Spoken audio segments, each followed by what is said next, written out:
Suddenly at 2 a.m., I woke up with the worst pain of my life. Felt like 1,000 needles were poking me in my epigastrium here.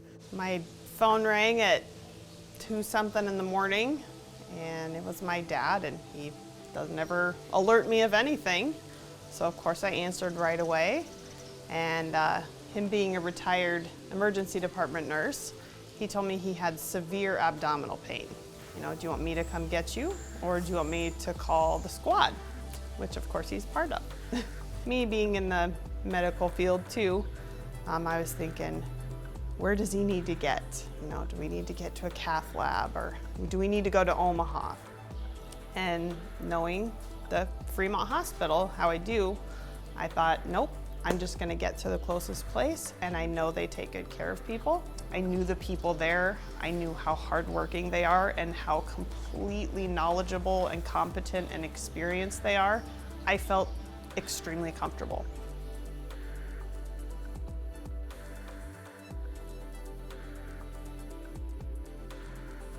And there must have been an angel with us in the car, because she was driving really fast and it was pure ice.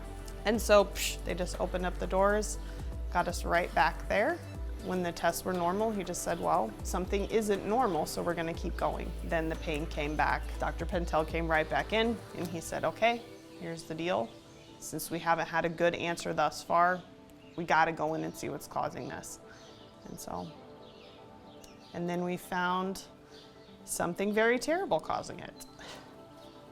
When she was driving so fast down that icy highway, I said, this damn well better not be a mesenteric infarct, which is just kind of a fancy way of saying the blood supply to the bowel gets interrupted and then the bowel dies.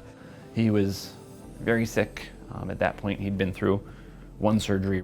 Dr. Pentel, the general surgeon, played a pretty big role in the case. He'd done the first surgery, and it was pretty obvious what was going on just looking at him clinically and worsening so fast that more of his intestines had died. In my mind, I knew that people that had that condition never lived. In my experience, they always died. He was dying, his body was shutting down. And it was just a really hard time. Sorry.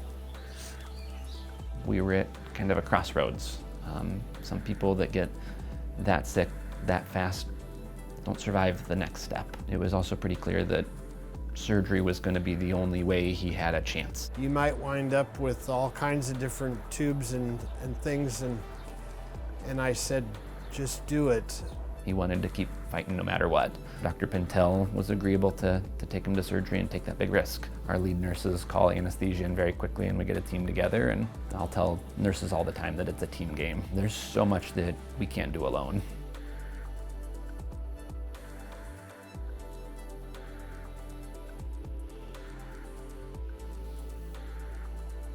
My medical family members were remarking, he got better care in Fremont than he would have anywhere. And I truly believe that. I can't imagine anything that could have been done better. Well, it means the world to me. I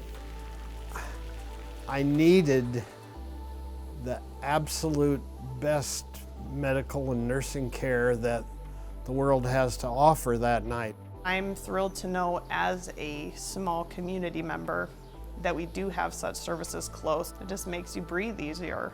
I'm not back 100% yet, but I'm heading in the right direction. As long as there's life, there's hope, and I have a lot of hopes for a bright future ahead.